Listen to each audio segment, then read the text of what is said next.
Entonces, continuamos con el tema de vía aérea artificial. Para esto hay que tener en cuenta el reconocimiento de las estructuras anatómicas de la vía aérea superior, como el paladar duro, la lengua, la epiglotis, las cuerdas vocales, la tráquea, la laringe, la orofaringe, la nasofaringe. Y a pesar de que el esófago no es parte como tal de la vía aérea, es importante reconocerla, porque en el momento en que nosotros hagamos una visualización de la vía aérea superior por medio de una laringoscopía, tenemos que también saber por dónde va el esófago, ¿verdad? Entonces, tener esa diferencia entre tráquea y esófago. Entonces, esta imagen que está acá, me gusta mucho porque precisamente así es como se ven las estructuras anatómicas cuando uno realiza una laringoscopía, ¿verdad? Entonces, hay que visualizar lo que es la vallécula, la epiglotis, las cuerdas vocales, que por ahí es donde pasa el tubo endotraqueal.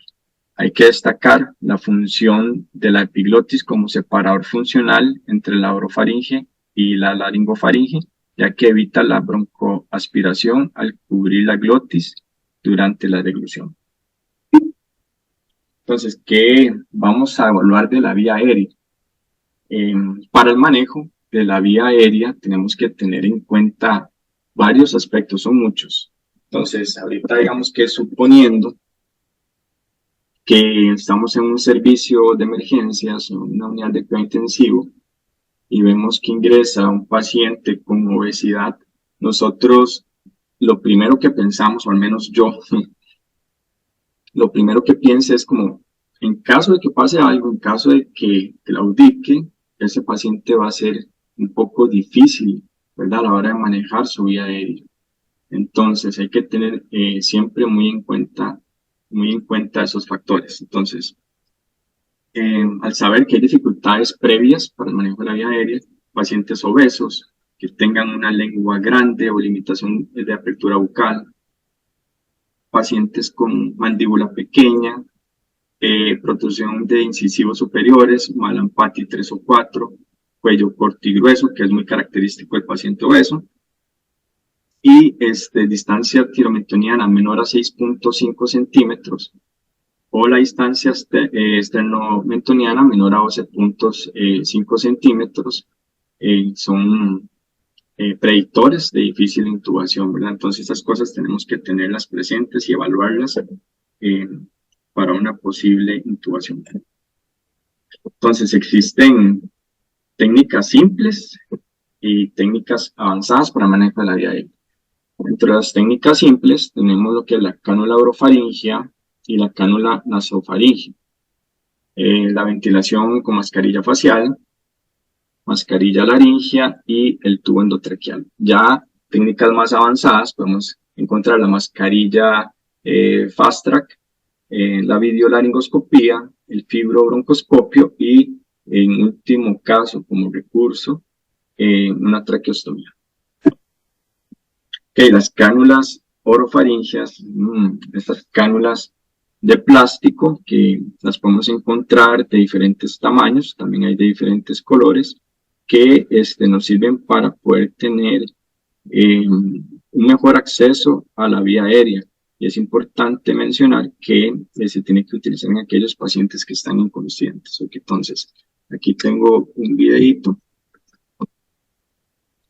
que voy a poner para ver cómo se coloca una cánula orofaringea.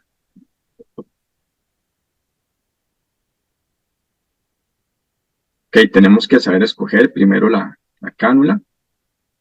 La medición de esta va a ser en la línea maxilar contigua al tímpano de la oreja hacia la comisura labial.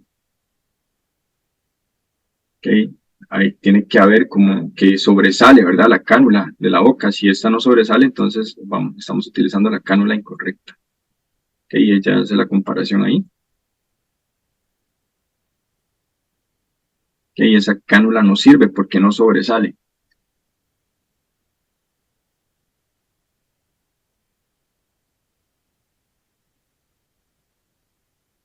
Una vez que escogemos la cánula, esta la vamos a introducir en esa posición como está, como tal. Entonces, hacia arriba, con el extremo anterior, viendo hacia el paladar duro, y una vez que lo introducimos, cuando esté hacia la mitad, le damos un giro de 180 grados. Ahí está el ejemplo. Se gira y se coloca. Para retirarlo, la retiramos en esa misma posición. Y está también la cánula nasofaringea, que esa nos da también acceso a la vía aérea. Esta cánula es un poco más amigable, es como, no es de plástico, es como más flexible. Y esta se introduce a través de la fosa nasal y tiene acceso a la orofaringe. Hay de diferentes tamaños también y bueno, colores variables no hay muchos, pero sí tamaños. Este es un video.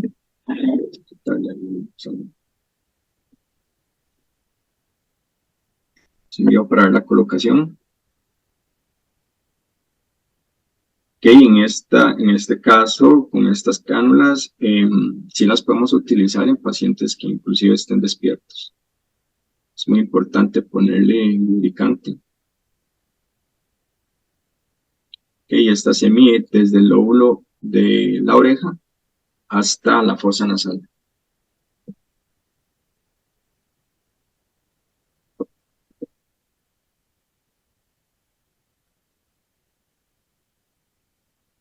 Se quedó pegado. Ahí está.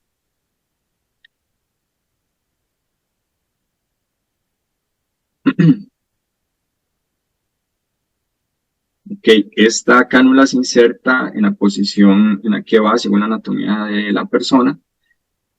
Es muy importante saber de que si nosotros sentimos resistencia a la hora de introducirla, mejor no introducirla más y buscar otras opciones.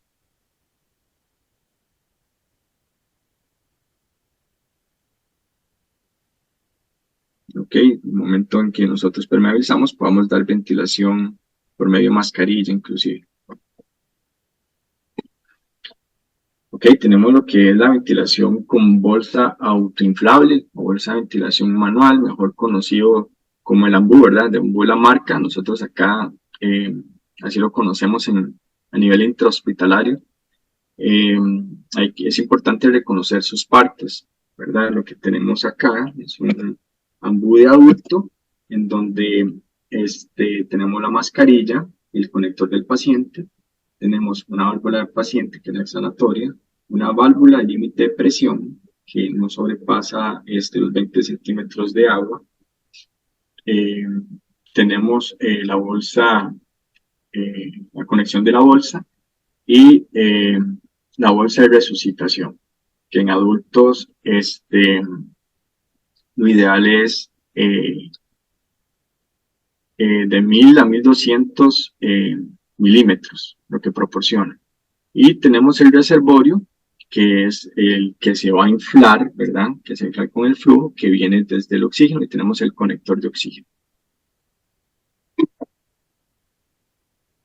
Ventilación difícil. ¿Qué es lo que conocemos como ventilación difícil? Esta es la incapacidad de mantener saturaciones de oxígeno mayor a 90% o de revertir signos de ventilación inadecuada con mascarilla a presión positiva y oxígeno al 100%. Entonces, esta imagen lo que nos enseña, lo que nos muestra, son técnicas básicas para el manejo de la vía aérea. Con este tipo de ventilación tenemos que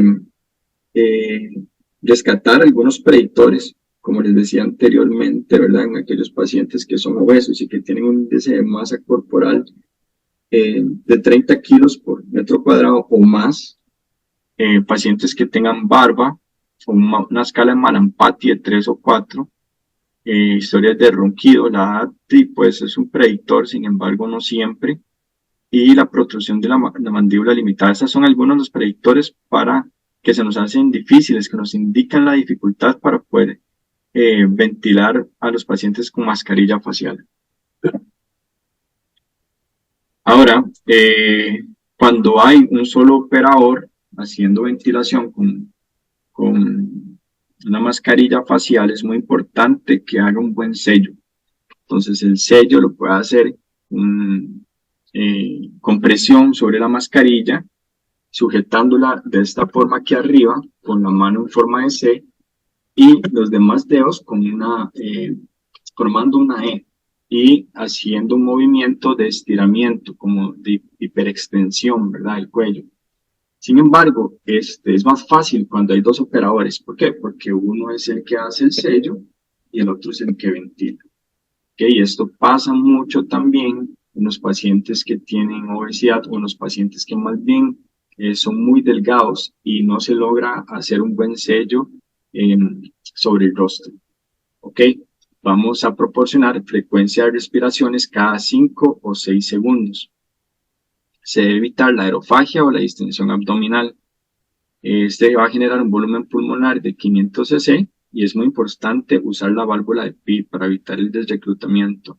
Y bueno, la FO2 va a depender del flujo que nosotros proporcionemos. Esto es un dato muy importante gracias a la pandemia, ¿verdad? Lo que vimos que en la pandemia, que estuvimos expuestos a este tipo de procedimientos de dar ventilaciones con bolsa manual, en donde este estudio refleja el uso de ventilación manual y la aspersión de aerosoles que este genera. ¿Ok? Es muy importante destacar la función de este amigo que está acá, en donde la colocación de ese dispositivo, que es un filtro intercambiador de calor-humedad, si lo colocamos entre la mascarilla y la bolsa, vamos a disminuir el riesgo de aspersión de aerosoles. La intubación endotraqueal, ¿cuáles son sus indicaciones? La incapacidad de ventilar, la incapacidad de oxigenar y también el poder anteponerse al curso clínico del paciente. Cuando sabemos que, por ejemplo, tenemos un paciente que se hace en ventilación mecánica no invasiva y vemos que en lugar de evolucionar adecuadamente, más bien su evolución es torpia, ¿verdad? Entonces, no vamos a esperar más tiempo, en realidad no se debería esperar más tiempo, sino entonces nos anteponemos a la situación, nos anteponemos al curso clínico, nos anteponemos a la emergencia. Que hay que tener en cuenta las 6P, ¿verdad? La intubación, la preparación, que esta va a incluir la preparación del equipo médico, la preparación del equipo sanitario y la preparación de los insumos, entre los cuales yo podría destacar la aspiración, no solamente el tubo, porque es lo primero que pensamos, el tubo endotraqueal, el laringoscopio, que sí es muy importante, eso es lo que vamos a utilizar y es lo que tenemos que verificar, que tenga baterías, que esté encendido, que tenga las hojas adecuadas, el número adecuado de tubo endotraqueal, pero además de eso, tener preparado lo que es la fijación, la aspiración, el sensor de capnografía, que bueno, eso es muy importante y en muchas ocasiones puede faltar. Entonces la preparación del equipo, posterior la preoxigenación, que esta se puede realizar con una mascarilla reservorio, con cánulas de alto flujo, con la misma ventilación mecánica no invasiva. La premedicación, que esta la realiza el médico según su indicación, ¿verdad? Las dosis. La parálisis, que también y puede ser de primera instancia aquellos bloqueadores neuromusculares, ya sea despolarizantes o no despolarizantes, y la permeabilización como tal, la inserción del tubo endotraqueal, que posterior a esta, al realizarse por medio de una videolaringoscopía o laringoscopía directa, tiene que fijarse, ¿verdad? Y inflar el balón neumotaponador. Y posterior, los pasos y los cuidados post-intubación. Ok, la intubación con la laringoscopía directa. Es muy importante destacar la longitud del tubo endotraqueal, ¿verdad? ¿Dónde es que, a qué medida la vamos a insertar? Entonces, hay una ecuación para poder hacerlo, tanto para para hombres como para mujeres, y aquí vamos a ver un video de cómo se realiza este procedimiento.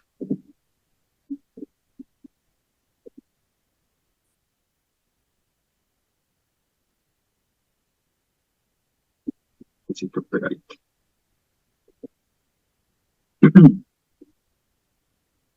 Entonces, muy importante revisar el equipo, tener el equipo adecuado, el laringoscopio esté funcionando adecuadamente. Posterior a eso, entonces se da una maniobra de hiperextensión y de alineación de los ejes para poder visualizar mejor las estructuras de la vía aérea. Okay, posterior a eso se procede a realizar la preoxigenación con mascarilla de ventilación manual, con ventilación mecánica no invasiva.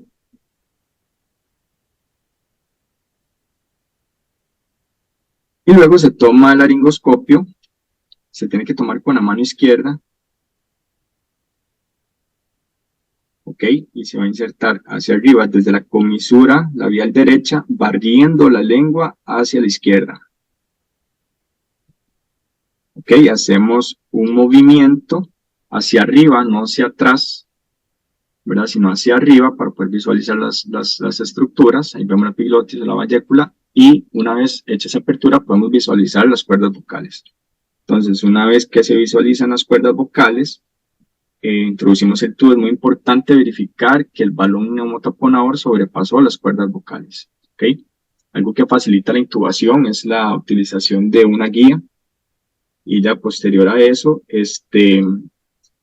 procederemos a ventilar. Hay que verificar que el paciente adecuadamente esté ventilado. Entonces utilizamos método de auscultación, ¿verdad? Para ver que los dos pulmones se estén ventilando adecuadamente y que no haya una intubación selectiva. Okay, está el método de videolaringoscopía, que es la visualización de las estructuras anatómicas por medio de una pantalla.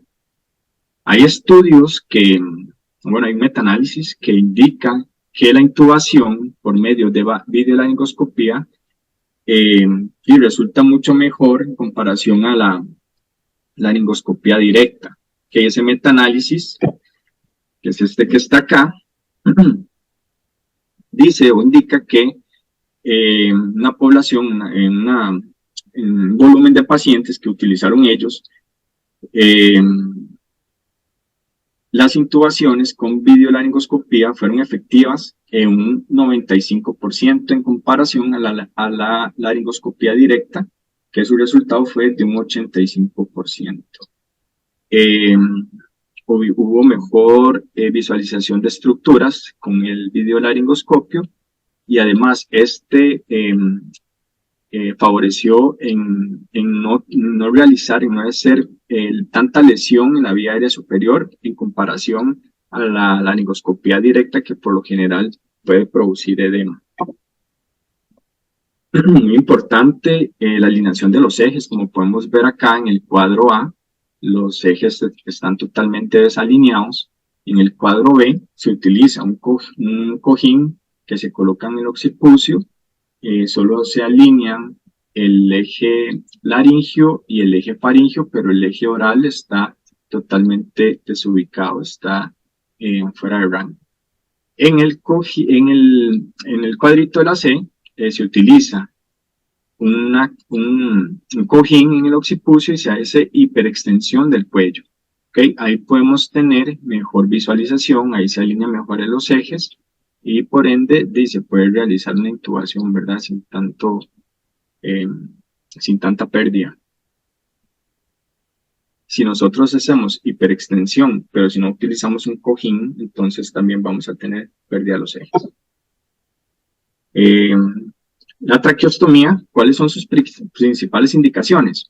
Bueno, en el momento en que tengamos una intubación prolongada, si nosotros tenemos un paciente con ventilación mecánica prolongada, y lo ideal sería ponerle una cánula traqueostomía, ¿verdad? ya que este pueda dificultar después lo que son pueden perjudicar la vía aérea superior, ¿verdad? O parálisis, por ejemplo, de las cuerdas vocales, entre otros riesgos. Mejor manejo de las secreciones, obstrucción de la vía aérea superior, también en reducción del espacio muerto, trauma maxilofacial, en malformaciones congénitas y cuando hay quemaduras de la vía aérea superior. Okay, entonces aquí les traigo otro video para que vean cómo se realiza la traqueostomía percutánea.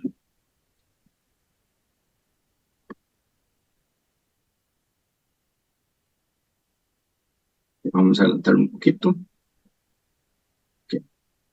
Vamos a ver si me voy mucho. Que es muy importante, igual que en intubación, revisar el equipo, que el balón infle adecuadamente, que la endocánula sea la adecuada.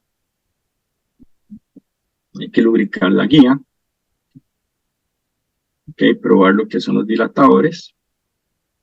Y es muy importante usar una jeringa llena de agua. Una jeringa llena de agua para poder cerciorarnos después de que realmente estemos en la vía aérea. Okay, entonces, suponiendo que tenemos un paciente intubado y que lo van a pasar a otro método de vía aérea como la traqueostomía, entonces se debe sacar un poco el tubo, por lo menos 2 centímetros, por medio del videolaringoscopía o laringoscopía se puede cerciorar de que ese balón quede un poco sobre las cuerdas vocales. Entonces se cerciora, se introduce un catéter como el segundo o tercer espacio intertraqueal, se introduce el catéter, teniendo cuidado de no sobrepasarse, ¿verdad? Para no provocar ahí una fístula. Una vez en la vía aérea se verifica y se introduce la guía.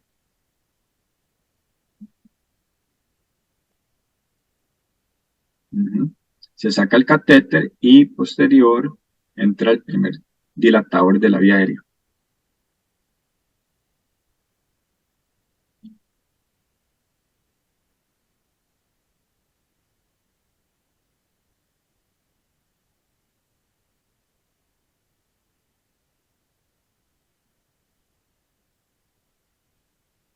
Ok, va el segundo dilatador. Ahí están marcadas para no hacer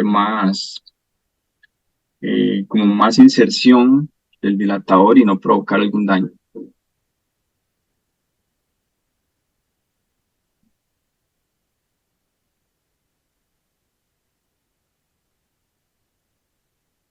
Y posterior se introduce la cánula de traqueostomía.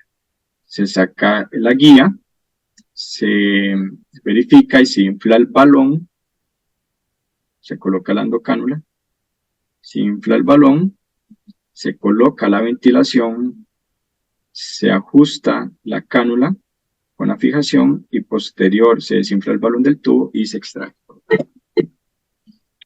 El manejo de la vía aérea difícil, esta se define como la situación clínica en la cual un anestesiólogo experimenta dificultad en la ventilación con mascarilla facial, en la intubación endotraqueal o en ambas.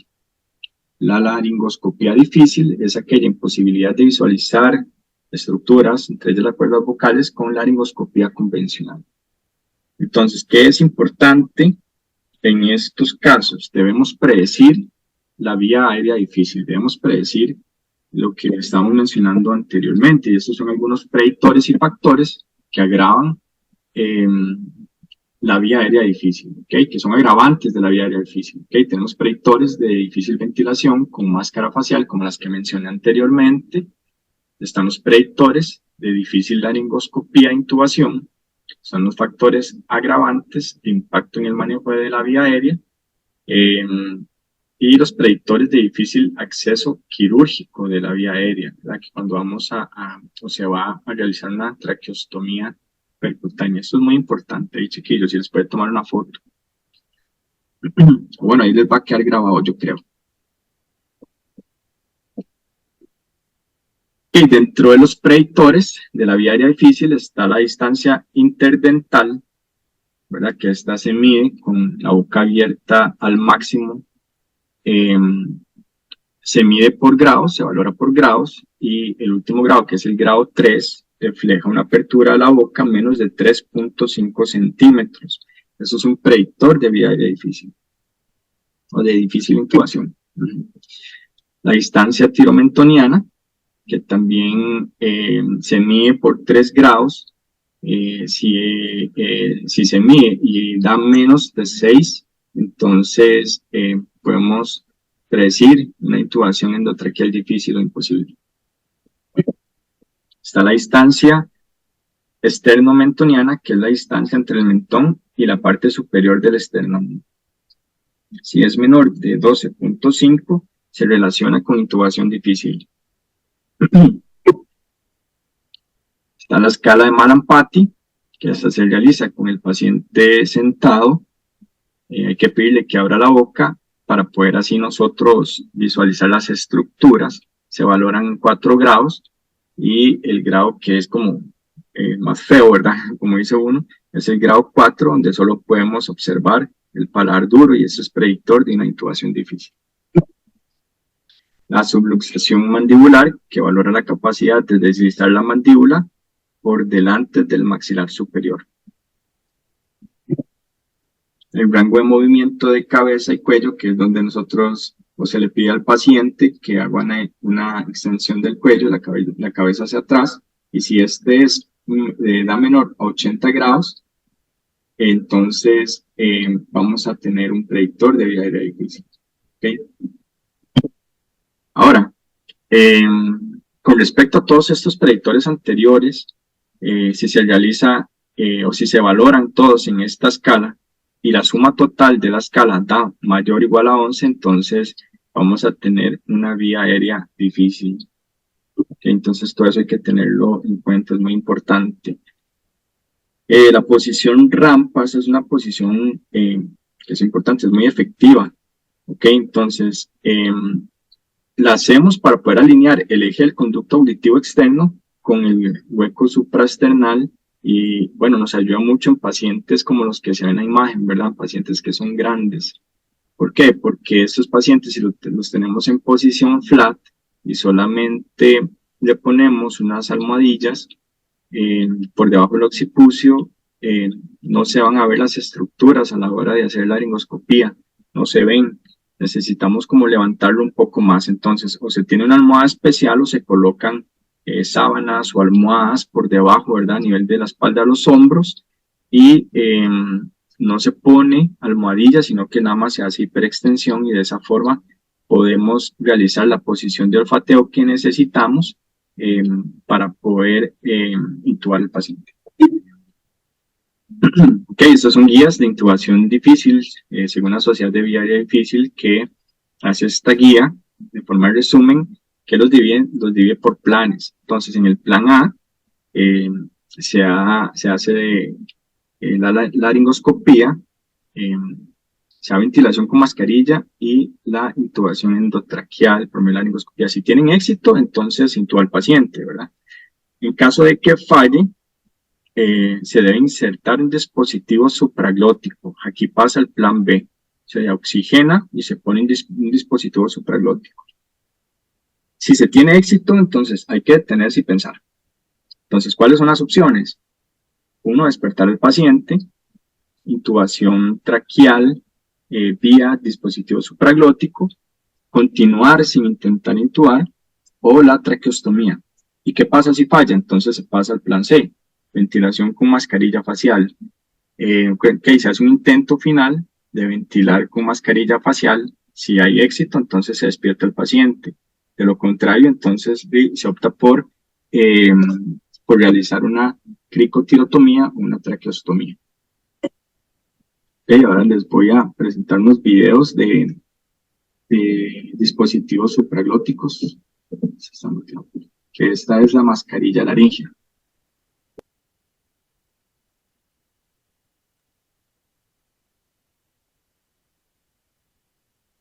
Se pausó. Que dice la mascarilla laringea, tiene una almohadilla, un conector que es por donde se infla la almohadilla por medio de una jeringa o un manómetro de presión. Entonces se hiperoxigena al paciente y se introduce posterior la mascarilla, se agarra, se toma en forma de lápiz y se introduce haciendo presión hacia el paladar duro. ¿Okay? ¿Y cuando nos detenemos? Cuando sintamos resistencia. Se infla el balón no, la mascarilla, perdón. Se infla la mascarilla y se procede a ventilar.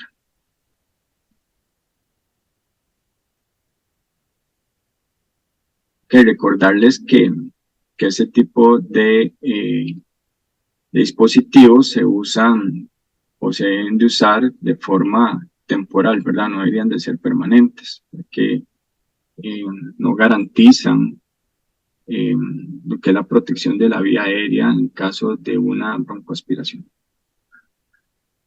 Que ahí se cerciora la ventilación por medio de capnografía. Que la mascarilla Fast Track.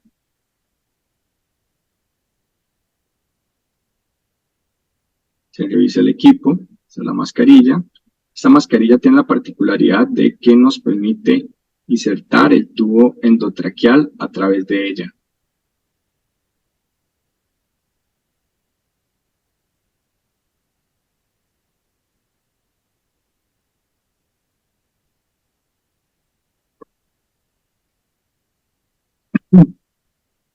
Okay, se lubrica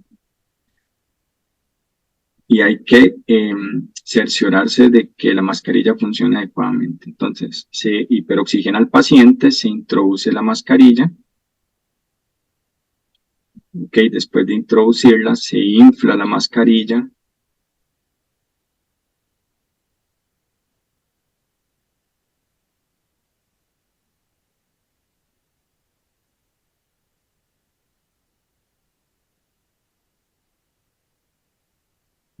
Muy bien. Y posterior, se ventila. Hay que proporcionar ventilación.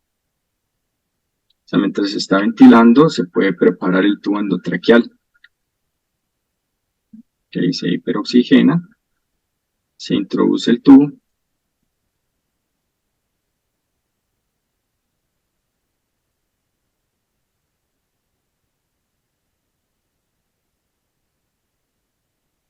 Okay, se le coloca el conector universal y se infla el balón. Okay, una vez introducido el tubo, habiendo inflado el neumotaponador, se ventila.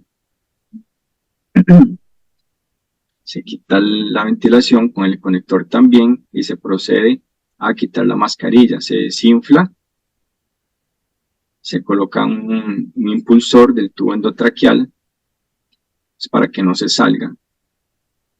Se va sacando la mascarilla y igual esta nos permite como poner el dedo ahí como para sujetarlo y que no se venga, que no se salga, que no se venga con la mascarilla. Okay, se saca el impulsor y se saca la mascarilla dejando el tubo endotraqueal, luego se le coloca el conector y se ventila.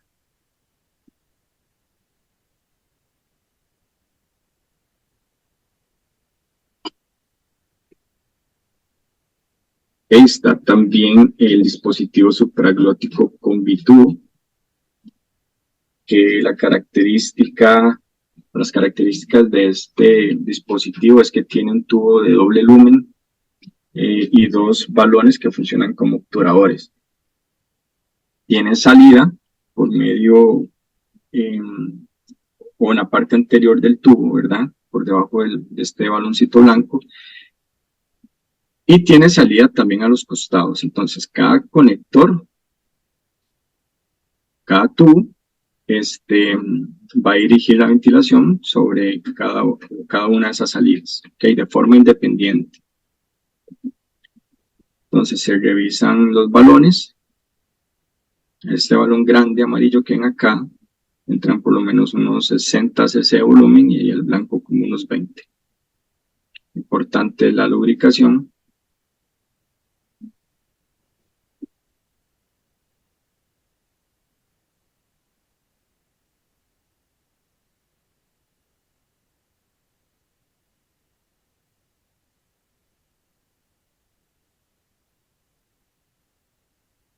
Entonces ese balón blanco, una vez que se infla, sirve de obturador en el esófago, y el otro balón amarillo sirve de obturador, evita el paso de adentro hacia afuera, pero de la cavidad orofaringea.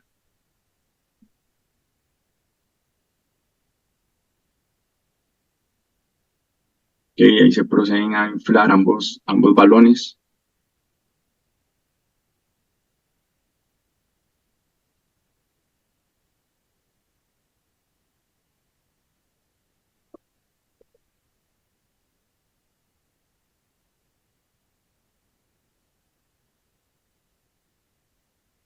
Y posterior se procede a ventilar. Se prueba primero un lumen. Si ventilando por este lumen vemos que lo que expande es el epigastro, entonces se pasa al otro lumen y se verifica la ventilación y la expansión torácica.